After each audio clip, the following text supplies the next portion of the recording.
Hi, my name is Drew, N1ER or N1er for you ham types. You know, I'm a lot like you. I have things in life that I love doing, and I've discovered that if you find a way to make those things intersect, life is even more awesome. You may think that hogs and ham radio can't go together. Well, I'm here to change your mind. There are other things that I enjoy doing as well. For instance, I love watching my kids play sports, play in band, and live life. I love working in ministries and with underprivileged groups. And you know what? I love Georgia Tech, the Atlanta Braves, and yes, the X-Files. I'm here to answer all sorts of questions and show you how your passions can intersect.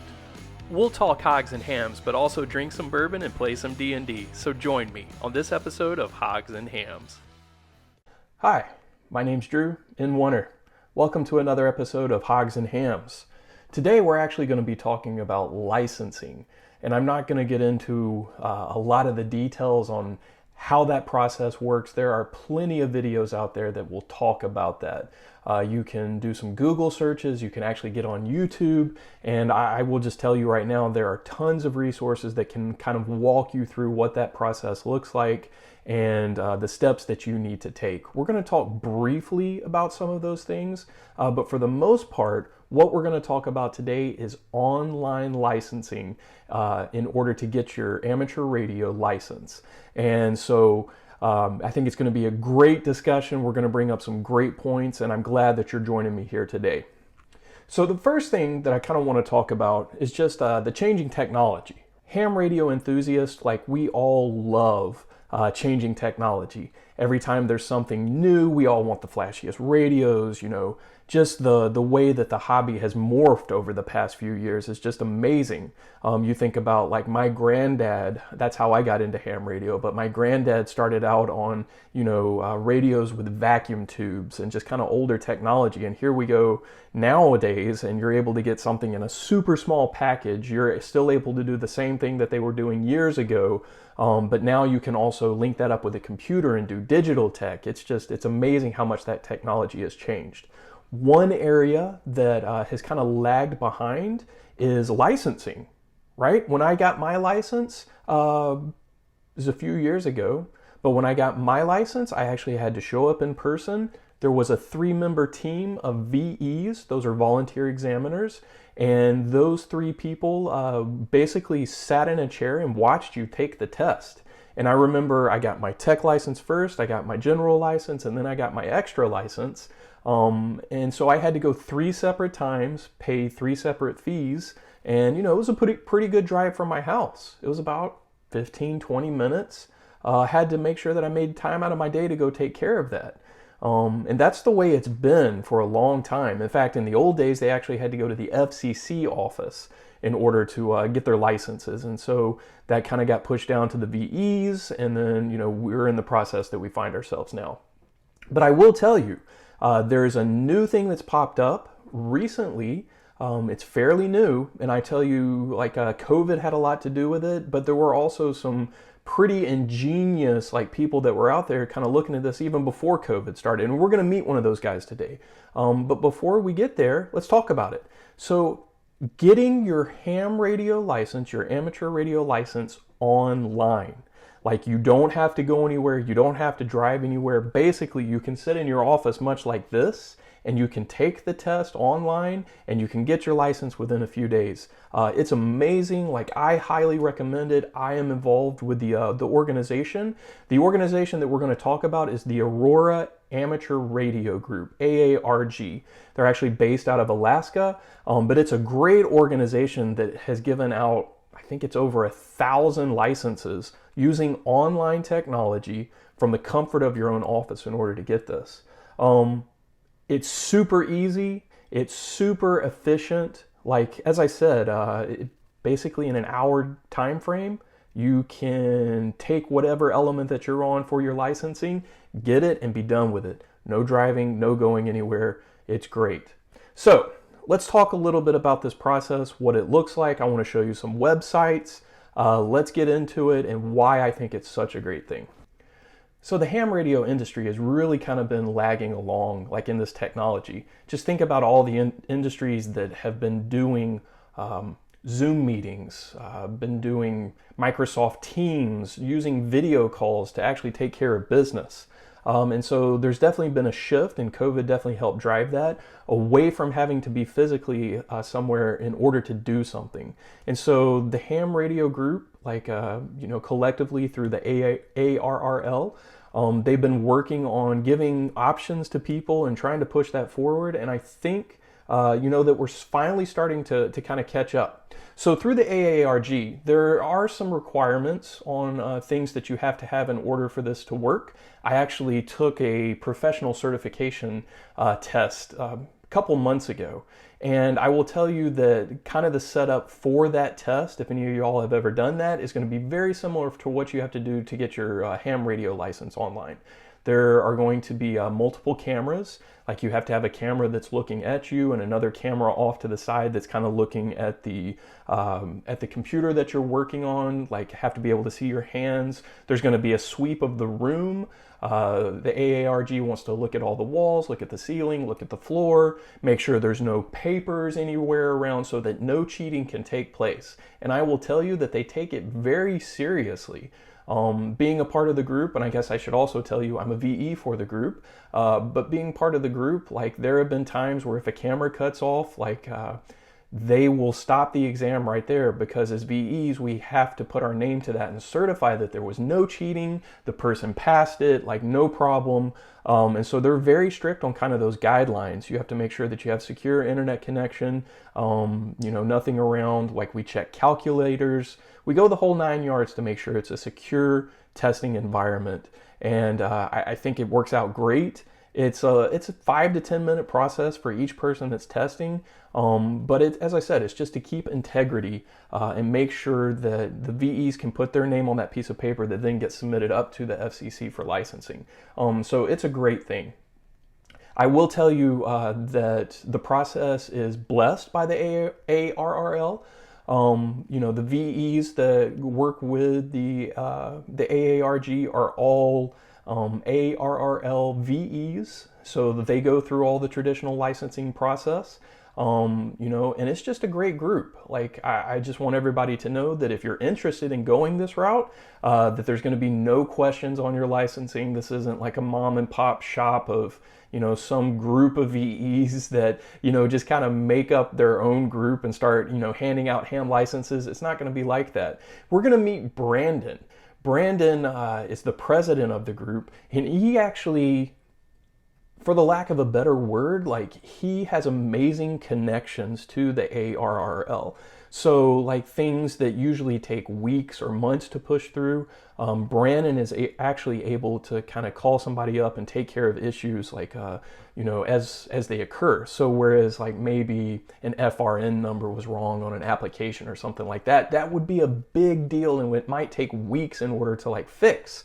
Brandon's able to make a phone call, get in touch with somebody, right then and right there, and work through those issues. And so it's just an extra touch that the ARRG has in order to kind of help their people and make sure that they get their licenses in a timely fashion. So as I said, let's take a look at the websites, though. I want to walk y'all through kind of just some general places that you can go look to get some licensing requirements. If you're interested in being a VE, maybe like you've already gone through like, all the licensing stuff, and you're just like, really, hey, Drew, I'm just interested in, maybe getting involved with the group and doing online licensing. Because that's another interesting aspect of it, right? Is even though the club is in Alaska, I'm in Texas, other people are in Michigan, Georgia, Oklahoma, we're all over. But we assembled a group of VEs from all over in order to give those tests. So if that's something you're interested in, I want to point you in the right direction. And so, as I said, let's walk through some of those websites now. Let's see what they look like, and just, I'll have them there for you. I'm gonna show you like a screen, share of them. Feel free to like walk through, as we're talking through it. If we get, done with the video, go check it out. All right, so first thing I want to show you is the ARRL website. And so this is a great place just to go if you have some general questions about why should I get licensed? What does that license process look like? As I said, we're not going to get too deep into that, but what I do want to tell you is just from a high level, there are basically three levels to amateur radio licensing in the United States. If you're in a different country, then check your own country's laws and regulations and stuff. It is very different in every country. So you start out life as a tech, and as a tech, you get access to some stuff.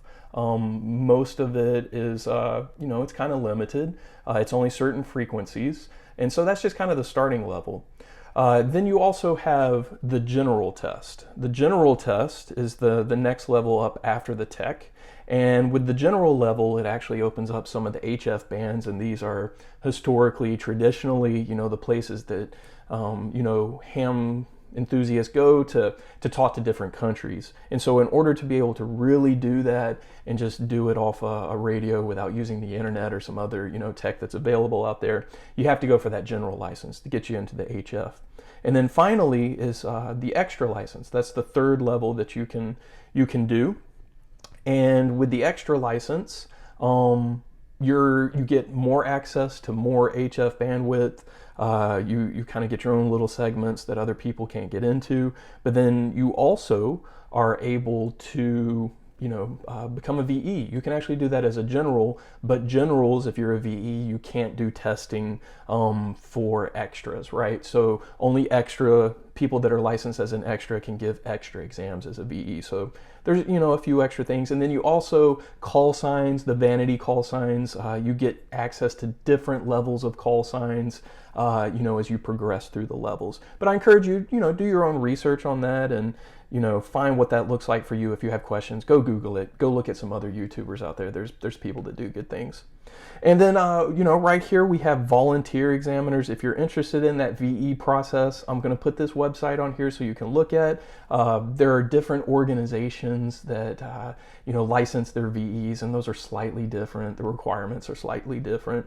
But ARRL is the one that I'm licensed through. It's the one that the AARG actually uses for our licensing authority. And so, great organization, super easy to get licensed as a VE. It's basically a book that you download, you read through, and then you take a test. And just between you and I, it's an open book test, not a hard test. You can do it. It takes maybe, a couple hours. But then after that, they send you some credentials. They send you like a verification, and they keep track of you online. There are some requirements as far as you have to give a test like every 5 years or something to stay active. If you don't give tests within 5 years, they cancel your your licensing to be a VE. So that's something to keep in mind. But if you're doing something like working with the AARG, we're doing 2 nights a week. You're doing hopefully a couple nights a month. You're able to meet that minimum requirement, no problem. And you can actually go to their website and it'll keep up with your count, believe it or not. Like there's people out there that have given hundreds of tests, and these are all sessions. So a session you might have however many people. But people are really involved with kind of giving back to the hobby. And then the last website that I want to take you to is over here at the AARG group. And so I'm going to put this website in there for you. Go check it out. Their homepage, it's got a lot of information. It's kind of got just like about us. It's got, some other places to go and look. And this is actually where you're going to go to take your test. So believe it or not, they created their own software program to actually give out the licensing tests. So this is a homebrewed software. Leave it up to Hammers, right, to come up with something like that. But they created their own website, their own software. And I got to tell you, it's pretty nifty. Super simple. Like you enter in your FRN a couple times. It's multiple choice. I mean, it's just like the way that you study for the test is exactly the way that it sets up. You'll get some questions with pictures, some that won't, according to the questions and the stuff that you're doing. But it's a great thing. They also have a built-in calculator. So if you don't have access to like just a basic dummy calculator, like they have one built into the program. And so you're able to kind of go in there and use that. So really you just have to show up with an FRN number, the proper identification, and that's pretty much it, the knowledge to pass the test. And this group, I will tell you, will do everything in their power to help you pass. Let's say you come in like you don't pass the first time. They will point you in the right direction. They'll give you resources. Really, it's all about trying to get you on the air. And so, don't believe me. Like, people have posted reviews up there. I'm kind of biased, obviously. But you can go out there and read other people's reviews. We try to be fun. It is serious. There's absolutely regulations and rules that are in place. And I can tell you, like, if I mess up as an examiner, I'm open to fines. I'm open to getting my license yanked, and I don't want to do that. It's like, I like y'all. I want y'all to get licensed, but I'm not, going to give up my hard-earned money and, cheat for you to get a passing grade on an exam. But I'm definitely going to point you in the right direction. I'm going to say, hey, this website's great, or hey, this has really worked for people, and this group does that for you. So just 3 different places to look at. Go out there, do some research, take a look at it. And as I said, Brandon's going to have more details for us on exactly things that you need to know and what exactly you log into to get there. You might be asking yourself, we're looking at all of this. Drew, where's the intersections, right? Because hams and hogs is all about intersections. And so where is the intersection on this? And so this is what I want to throw out to you. The intersection is between ham radio and then wanting to give back to people, wanting to give back to the hobby. That's where I find the intersection in this, and why I want to share it with you. Why I became a VE was really just trying to pull people into the hobby. My story is my grandfather, Whiskey 4 GVX. He's now a silent key, but he is the one who got me interested in ham radio. I remember the days of going over to my grandparents' house and spending the night and just watching my granddad talk to people in Japan and all over the world, and just how much he enjoyed that, and just the know-how and the skill that he had knowing Morse code. And I told him, I was like, Papa, that's what I called him. I was like, Papa, I want to learn how to do that. And he said, absolutely, you can. And so when I got old enough, when I got older, I was able to circle back around and make good on that promise that I made to him. And that's why I got involved into it. And so the intersection for me is, I love the hobby, I love the tech, I love learning new things, but then it's also doing what my granddad did for me, which is bringing people into the hobby. And that's what you do as a VE, right? You're able to go out there and you're able to give back. And the time commitment for this, like if you're interested in being a VE, is only maybe 3 hours a week. So traditionally, AARG usually gives tests 2 days a week, Tuesdays and Thursdays. We log on, and then it's about an hour per group to test. And so it's not a huge time commitment, and it's something you can do if you just want to do one night a week. I think they ask for 2 nights a month is the requirement. And so as long as you're able to do 2 nights in a month, then you're in good standing and you're really helping out, and you're really finding that intersection of not only a love for the hobby, but then also trying to bring people into the hobby. So I highly encourage that. If you're just interested in getting the license, I also, super encourage it. If you're concerned about exposure to COVID, if you just don't feel like driving 20 minutes, heck, maybe you live in nowhere America and you're not close to any place that gives tests. Well, as long as you have a computer, you have a couple of devices with a camera on it, you can get online and you can get licensed, and you can work through that process. So don't let the fact that you can't go anywhere to take a test get in the way of you getting your ham radio license. I want to leave you with your to-go nugget. And a to-go nugget that you're going to find on these videos that I make for you is just like a takeaway, right? It's a theme of something to keep in mind, and it usually is going to have to do with those intersections. So our intersection today, ham radio helping others, is I want to encourage you. I don't want you to sandbox your passions, right? I know a lot of the times, like, people just keep the things that they love doing kind of like in these little sandboxes, and they don't let people in. And unfortunately, in the ham radio hobby, there are some people that are very protective of the space. They resist doing online testing. They resist the fact that you don't have to know Morse code anymore. There's a lot of resistance in there, and there's a lot of sandboxing. But I just encourage you to break those barriers down. Like, don't sandbox yourself into things. If you like helping people and you like, doing ham radio, there is a way to intersect those things. There's a way that you can, absolutely enjoy the hobby and then also give back to it. So that's your to-go nugget. Like, just keep that in mind, contemplate on that a little bit if you want. A apply it. Doesn't have to be ham radio. It doesn't have to be anything else. It's on your passion and what you're passionate about. You know, I want to thank y'all for watching this video. Hopefully you got some good stuff out of it.